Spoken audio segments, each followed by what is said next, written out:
デバイスの修理が必要ですか？無料診断を提供しています。ご自宅まで集荷、配達いたします。電話や移動は不要です。修理前にお見積もりをお送りし、承認いただいた場合のみ作業を進めます。簡単、透明、そしてプロフェッショナル。リンクは説明欄にあります。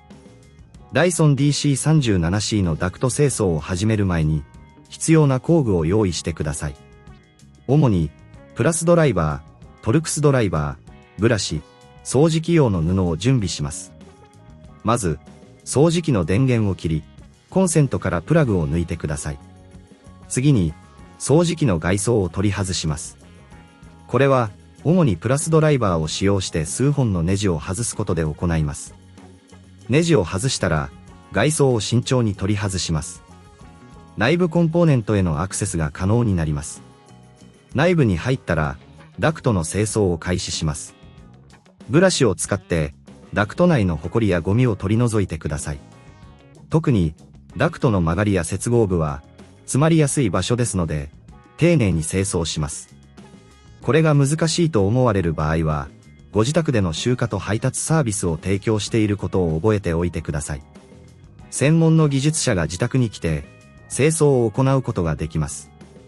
次に、ダクトをしっかりと確認し、破損や劣化がないかを確認します。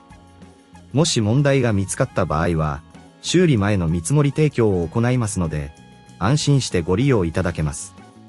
すべての部品が正常であれば、再び外装を取り付けます。外装を戻す際は、元の位置に正しくはめ込み、外したネジをすべて締め直してください。